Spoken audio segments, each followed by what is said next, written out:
What's up, Wellbeing Nation? We're back with another episode here with a very, very special guest, Dr. Stephen Reinlie in the house. What's up, How are you man? doing? Good. So Dr. Stephen Reinlie, I met this guy, what was it like last year? Was it a year Yeah, about a ago? year A year ago. and a half ago?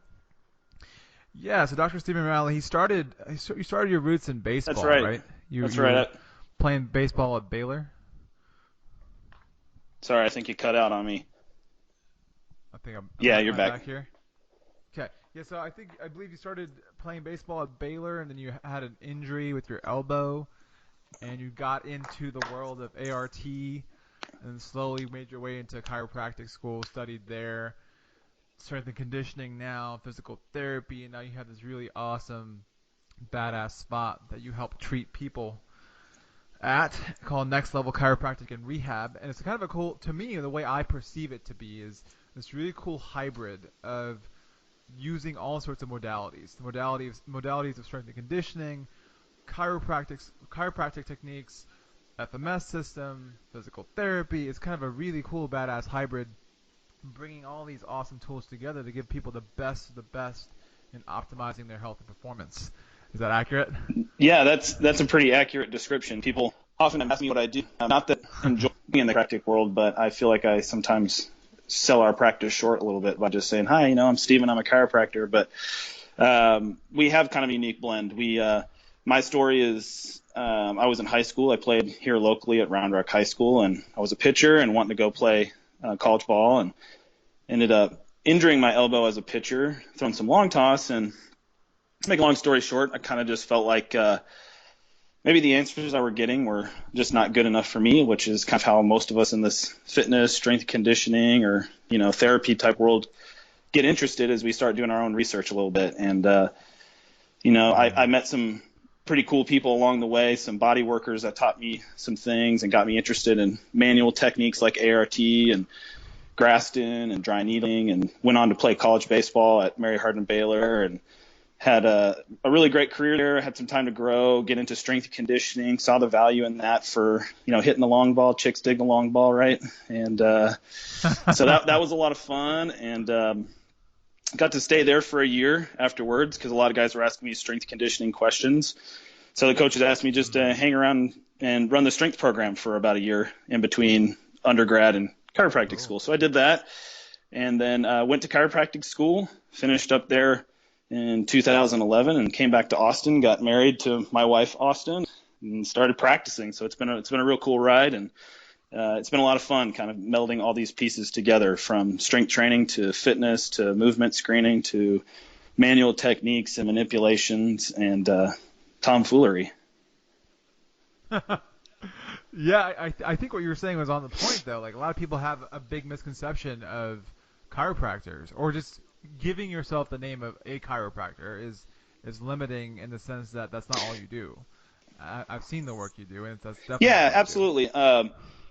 The very first thing someone asks me generally is something about a bone popping or going this way or that way, and that's kind of where the roots of chiropractic started, 100 some odd years ago. But that's kind of not where modern practice is for at least some of us new age doctors as we get out of school. And I see it as a tool, and it's a necessary tool at times.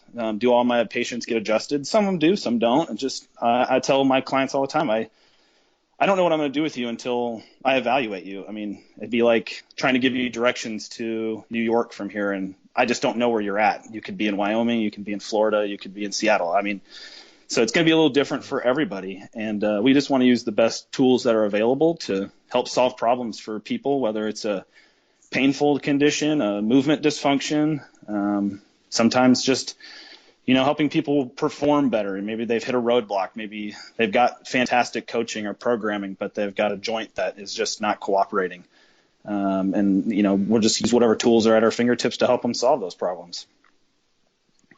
So what is, for the people out there, what is an adjustment? What does that even mean? Depends who you ask. I'll give you kind of the textbook definition. An adjustment in the chiropractic world is a manipulation. So you would take a joint, and typically that's the popping stuff that you hear. So it's the typical cracking of joints that people most often experience with traditional chiropractic. I don't actually use the term adjustment a whole lot unless I'm specifically talking about manipulating or a previous chiropractic patient comes in and sees me.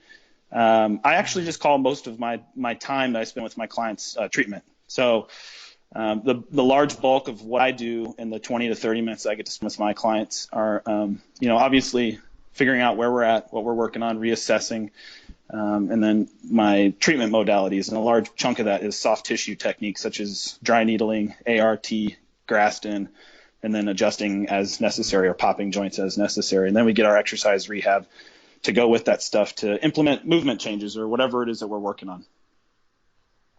Awesome. So I think one thing I wanted to talk about is that a lot of people are scared of going there. And what I mean by going there is going to the point of discomfort or pain or where they're not strong. If they have a deficit, for example, they're not strong in a particular area, they just don't want to do the movement because it's not sexy enough. It's not like you're sweating Gatorade out of your pores. It doesn't look cool, right? So going to that uncomfortable place and going to that quote unquote painful place in some ways can be extremely uncomfortable for them and almost necessary in some ways. And when I say pain, I use it lightly. I mean more in the terms of instead of working around your pain, like what's the actual source? And so I wanted to ask you, like, how do you someone that walks in is just like, oh well, I'm in pain, I just don't want to do that. I just want to like do snatches all day, work around the problem. What do you tell those people? Like, how do you do That's a that? great question. That's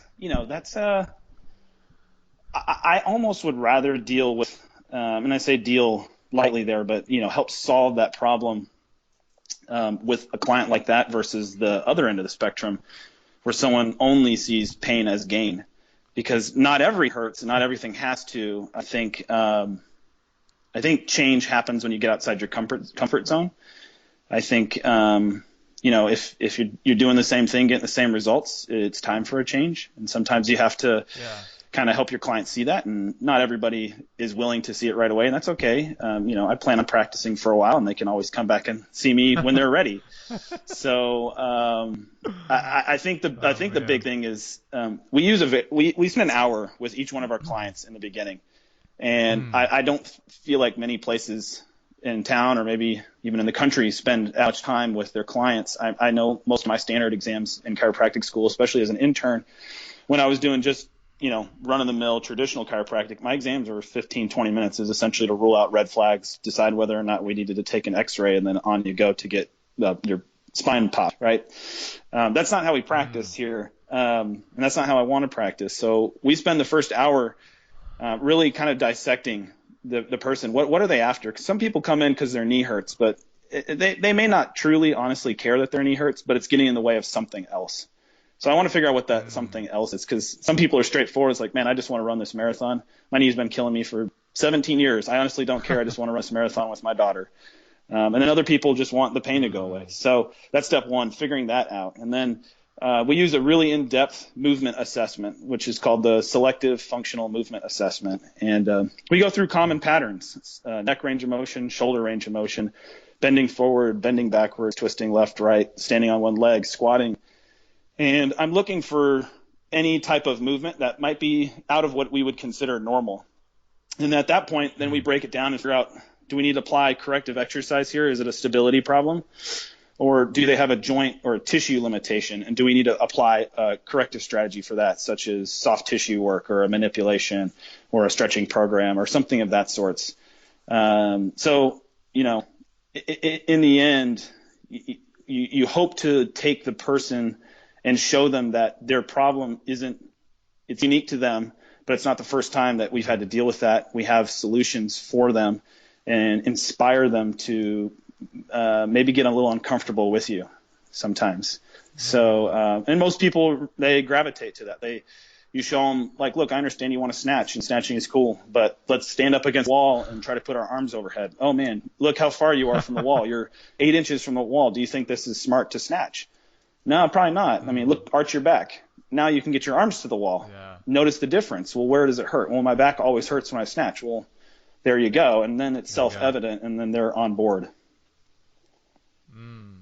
So I think that's really cool. You just show them. You put them in that position, and you just show them what's actually happening, and they can actually experience it in real time. I think that's That's really important for people. I think because people we're in this day and age of like results, right? People want results really quick, so it's cool to show someone results in a different way because people often celebrate the PR, the Yeah. six pack, right?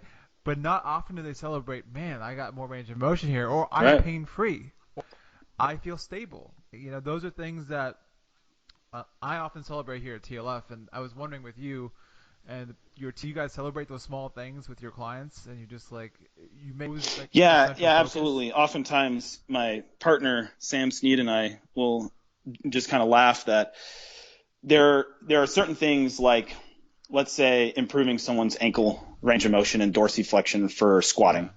Um, Him and I get to work on those things every day, all day, for years.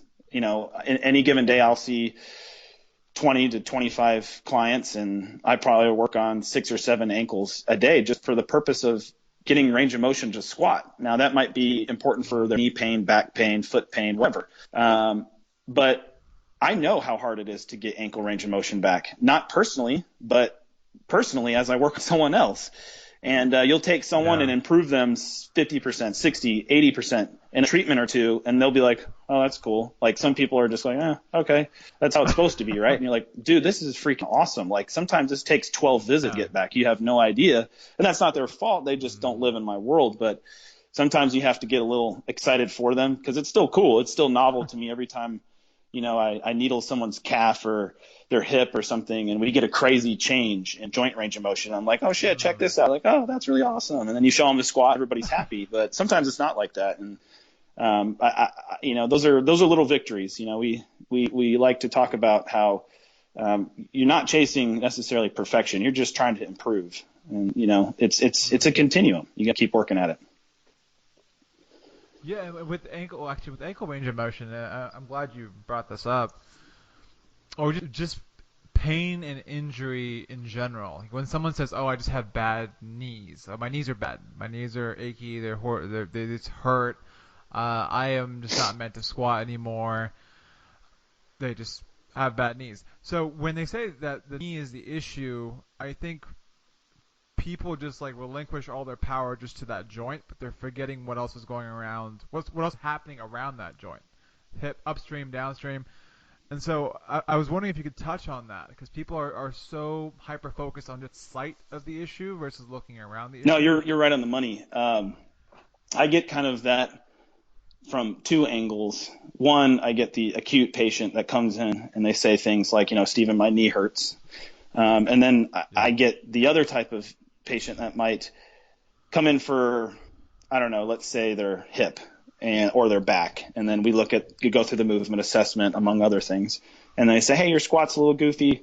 Let's take a look at this, and come to find out that they have a stiff ankle. And we take them through treatment, their hip no longer hurts. And I say, hey, we should still fix that ankle because it's putting other joints at risk.